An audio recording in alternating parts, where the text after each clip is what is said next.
மல்லி சீரியலில் இன்றைக்கி என்ன நடந்துச்சு அப்படின்னு பார்த்தீங்கன்னா, மல்லி போட்ட மொத்த பிளானும் ஃப்ளாப் ஆகிடுச்சுங்க, ஊற்றிக்கிச்சுங்க. ஏன்னு அப்படின்னு பார்த்தீங்கன்னா, ஹாஸ்பிட்டலில் செக் பண்ணுறதுக்காக போயிருந்த இடத்துல ராஜேஸ்வரி வந்தாங்கல்ல, ராஜேஸ்வரி வந்ததும் மொத்த பிளானையும் எடுத்து விட்டுட்டாங்க. ரஞ்சிதாவை வீட்டிற்கு கூட்டிகிட்டு வந்துட்டாங்க. இப்போ மல்லி ரொம்பவே ஃபீல் பண்ணிகிட்ருக்காங்க. நம்ம போட்ட பிளான் இப்படி ஆகிடு போச்சு, விஜய் எப்படி நம்ம வெளியே கொண்டு வர்றதுன்னு தெரியாமல் ரொம்ப கஷ்டத்தில் மனசொடைஞ்சு போய் இருக்காங்க. ரஞ்சிதாவை வீட்டுக்கு கூட்டிகிட்டு வந்ததுனால ராஜேஸ்வரி இந்த இதில் ஜெயிச்சிட்டாங்க.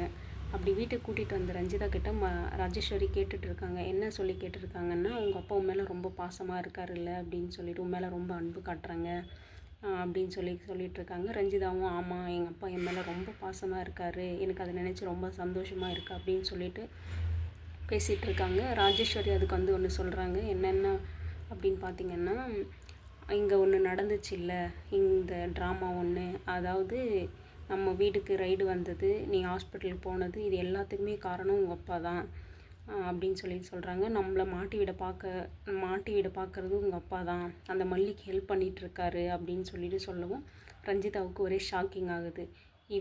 அப்பாவா அப்படின்னு சொல்லிட்டு ரொம்ப ஷாக்காக பார்க்குறாரு. இப்படி ஒரு பக்கம் நடந்துகிட்ருக்க, இன்னொரு பக்கத்தில் மல்லி இருந்துட்டு தேவசேனா மேடம் கிட்ட கேட்டுட்ருக்காங்க. என்ன கேட்டிருக்காங்கன்னா, இந்த பிளான் இப்படி ஆகிப்போச்சு, வேறு என்ன பண்ணுறது, நம்ம விஜய் எப்படி நம்ம வெளியே கொண்டு வர்றது அப்படின்னு சொல்லிட்டு புலம்பிகிட்ருக்காங்க. அதுக்கு தேவசேனா சொல்கிறாங்க, வேறு ஒரு வழி இருக்குது அப்படின்னு சொல்லிட்டு சொல்கிறாங்க. பிளான் பி வேறு இருக்கா அப்படின்னு சொல்லிட்டு மல்லி கேட்டுட்ருக்காங்க. அதுக்கு தேவசேனாவும் இருக்குது, பிளான் பி இருக்குது, நம்ம அதை பண்ணலாம் அப்படின்னு சொல்லிட்டு சொல்லிகிட்ருக்காங்க.